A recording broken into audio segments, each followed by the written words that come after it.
A NVIDIA ainda pode permear esse caminho? Obrigado mais uma vez aí e te passo a palavra. Boa noite, Favale. Boa noite a todos que nos assistem. Olha, acho que dá para resumir esse report da NVIDIA da seguinte maneira. Tem uma famosa frase do Shakespeare que ele dizia que a mãe da dor de cabeça é a expectativa. Então, a NVIDIA ela bateu basicamente todos os números. Então, aquilo que os analistas esperavam, a NVIDIA superou, salvo na categoria data centers, e também o número foi extremamente aproximado. Então, quer dizer, o mercado continua com expectativas gigantescas e a NVIDIA continua superando. Quando nós olhamos esse crescimento aí trimestre a trimestre na casa de 5% a 6% e um crescimento ano a ano que supera os 50%, e principalmente, eu destaco aqui, a margem, o lucro líquido da NVIDIA, que continua absurdamente saudável. Então, o que acontece nós estamos vendo um investimento recorde por parte de quem consome os chips da NVIDIA, notoriamente Amazon, Meta, Microsoft, OpenAI, ou seja, todo mundo precisa aquilo que a NVIDIA tem para vender. E me parece que existe um temor, um medo por parte do mercado. Alguns analistas já comparam, tem um artigo hoje no Wall Street Journal falando que algo parecido aconteceu na década de 60 e 70 com um grupo de empresas que tinham um crescimento acelerado, mas que o preço estava completamente errado por causa de uma bolha. Isso aconteceu também, é óbvio, no final dos anos 90, com a bolha.com. Então, agora começa essa discussão acerca... Estamos no meio de uma bolha AI. Nos últimos dias sai também um report do MIT falando que mais de 90% das empresas que fizeram grandes investimentos em IA não estão colhendo saltos de produtividade na medida que esperavam.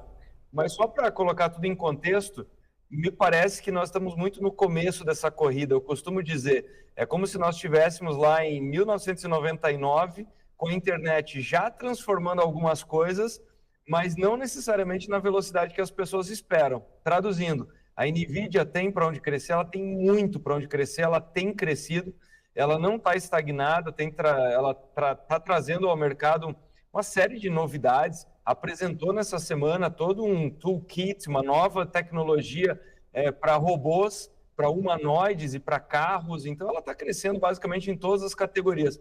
Mas, volto a dizer, a questão é que a expectativa com a NVIDIA ela está muito esticada. Então, talvez esse seja o problema. Arthur, você falou aí da NVIDIA e outros 3 personagens paralelos, né? O fornecimento que ela faz para OpenAI, Amazon, Meta.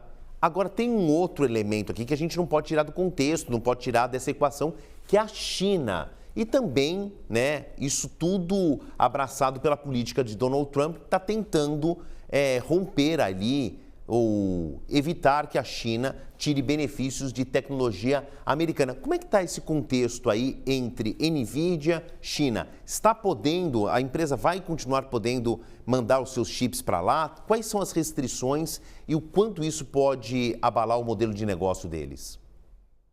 Veja, nós temos aqui, para variar, uma interdependência entre China e Estados Unidos que é notável. Quer dizer, os Estados Unidos precisam das terras raras, dos ímãs que a China tem para exportar para os Estados Unidos, que são vitais, e do outro lado a China tem total interesse em importar os chips da NVIDIA. E é por isso que alguns analistas, apesar desse valuation aí, esse market cap da NVIDIA que supera a casa de 4,4 trilhões, a NVIDIA ela fez questão de colocar no seu report de ganhos e que no segundo semestre absolutamente nenhum chip H20 foi exportado. Então, por isso que alguns analistas dizem que a perspectiva da NVIDIA, em alguma medida, é até conservadora, porque ela não considera receitas vindo da China. Então, o CEO e fundador da NVIDIA diz que trabalha muito proximamente com a administração Trump para tentar desbloquear esse mercado, porque, segundo o próprio, tem ali uma oportunidade no curto prazo de pelo menos 50 bilhões de dólares. Vale lembrar que, recentemente, com essas sanções, com essa impossibilidade da venda dos chips H20, a NVIDIA perdeu quase 5 bilhões de dólares em receita. E também acho que vale destacar que a China também não está parada. Uma das notícias da semana é uma fabricante de chips para IA na China, que teve um resultado fantástico. Eu estou falando da Cambricon Technologies, que saiu de um prejuízo, apresentou um lucro, ou seja, o mundo está se movendo, né? Quer dizer, se começa a aparecer um player chinês aí, ainda a receita é ínfima comparado com a NVIDIA, mas estão tendo um crescimento importante. Então, a NVIDIA fez uma proposição para o governo de, inclusive, compartilhar os seus ganhos no mercado chinês, mas me parece que isso vai ser inevitável, seja para a NVIDIA, para os Estados Unidos e também para a China.